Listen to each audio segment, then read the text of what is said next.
This channel does not promote any violent, harmful, or illegal activities. All content provided by this channel is meant for an educational purpose only.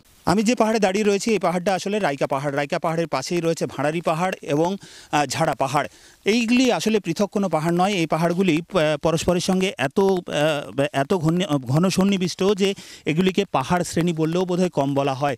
প্রত্যেকটি পাহাড় এই রকমই ঘন জঙ্গল দ্বারা well connected এবং এক পাহাড় থেকে অন্য পাহাড়ে বন্যপ্রাণীদের যাতায়াত নিরন্তর লেগেই থাকে। বাঘিনী জিনাত গত 3 দিন ধরে এই পাহাড়েরই ঘন জঙ্গলের মধ্যে লুকিয়ে রয়েছে।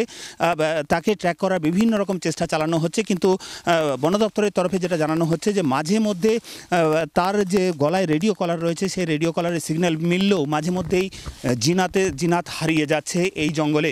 কিন্তু কেন হারিয়ে যাচ্ছে? বন দপ্তরের যেটা দাবি যে এই পাহাড়গুলির মাঝে রয়েছে ছোট ছোট উপত্যকা, রয়েছে অসংখ্য গুহা এবং এরকমই ঘন জঙ্গল, যেগুলি আসলে জিপিএস শ্যাডো জোন। এই জিপিএস শ্যাডো জোনে বাঘিনী জিনাত যখনই ঢুকে পড়ছে তখনই কিন্তু তার সিগন্যাল হারিয়ে যাচ্ছে বন দপ্তরের যে রেডিও কলার ট্র্যাকিং অ্যান্টেনা রয়েছে সেই অ্যান্টেনা থেকে। তার ফলে নজরদারির ক্ষেত্রে সমস্যা হচ্ছে। ইতিমধ্যেই এই জঙ্গলের মধ্যে বিভিন্ন জায়গায় খাঁচা পাতা হয়েছে, কিন্তু সেই খাঁচায় এখনও পর্যন্ত ধরা দেয়নি বাঘিনী জিনাত। স্থানীয়দের যেটা দাবি যে এই পাহাড় এবং জঙ্গলের মধ্যে অসংখ্য বন্য প্রাণ রয়েছে, শূকর রয়েছে, বুনো শূকর ছাড়াও বেশ কিছু বন্যপ্রাণী রয়েছে যেগুলিকে দিয়ে এই জিনাত আসলে তার উদরপূর্তি করছে। বাঘিনীটা দেখো, এই পাহাড়ের আর পাহাড় আছে, ও পাহাড়ের এই পাহাড় আছে, হ্যাঁ, ওটা কোনো খুঁজে পাবে? লুকানো জায়গা মানে এই পাহাড়ে আছে। তোমরা তো মানে সেই রাস্তায় চলছো না, রাস্তায় কোনো পাবে? এইখানে ভাঁড়ারি, বাংলা ভাঁড়ারি বলে, আমাদের আদিবাসীতে ঝাড়া। এই ঝাড়ার এইখানে বাঘগুলো আছে। যেখানে বাঘটা আছে সেখানে ফরেস্টাররা যেতে পারছে না, তো অনেক উঁচুতে, তো ওইখানে ওর গুহা আছে না, আগের থেকে গুহাটা ছিল, তো সেই গুহার মধ্যে এখন মনে হয় আছে। সন্দেহ হচ্ছে যে ওইখানেই যাচ্ছে। তাছাড়া এত খোঁজাখুঁজি করছে, যে চারা ফারা দিচ্ছে ফরেস্টার ডিপার্টমেন্ট থেকে।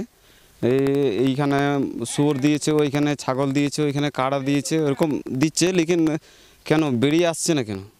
নিশ্চয়ই আছে।